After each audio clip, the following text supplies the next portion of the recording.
Incoming Archbishop of the Catholic Archdiocese of Nairobi, Philip Anyolo, has arrived in Nairobi. Anyolo was received by jubilant Catholic faithful and other religious leaders, having left Kisumu early morning. George Maringa accompanied the Archbishop and now reports. Early morning, hundreds of Catholic faithful gathered at Kireta Parish in the county of Kiambu for yet another auspicious occasion in the Catholic calendar. Men and women, young and old, the clergy and laity were all eager to welcome the incoming Archbishop of the Nairobi Archdiocese. A few minutes past 10 a.m., the long-awaited guest arrived, having traveled from Kisumu, much to a jubilant welcome. Dressed in his official cassock, he steadily took his place. His entry marking the second day of his assumption of office at the helm of the Archdiocese, which fell vacant following the retirement of John Cardinal Njue early this year. Sisi tutakufuata na tutafanya kama ng'ombe za Masai. Ng'ombe za Masai. Usijaribu kuiba ng'ombe ya Masai, kwa sababu ukiiba itarudi huko.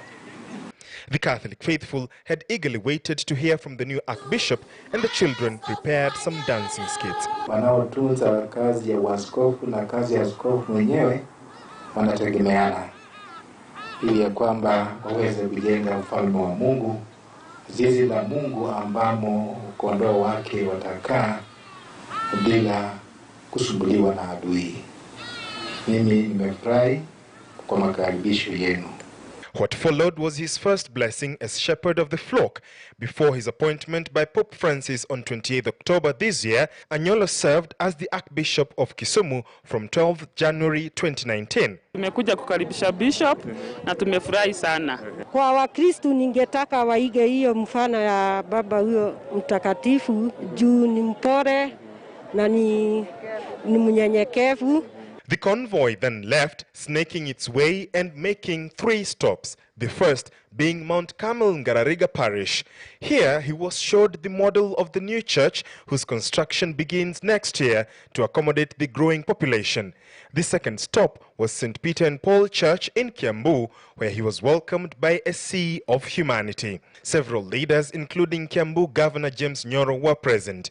According to him, the Archbishop's name and his are not far apart. Umekuja hapa unaitwa Anyoro.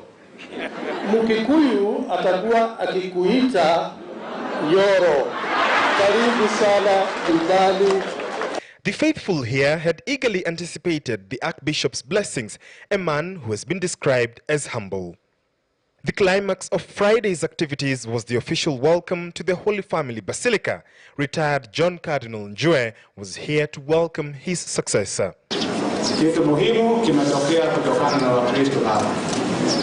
Anyolo was later handed the key to the basilica's main door, symbolic of his official entry into the Archdiocese. He takes the helm at the Archdiocese of Nairobi, which comprises of Nairobi and Kiambu counties. Aged 65, he has also served as the chairperson of the Kenya Conference of Catholic Bishops. His Grace Archbishop Philip Anyolo takes his seat at the Holy Family Basilica following the retirement of John Cardinal Njue. His installation mass will take place on Saturday at St. Mary's, Msongari. George Maringa, KTN News at the Holy Family Basilica, Nairobi. On the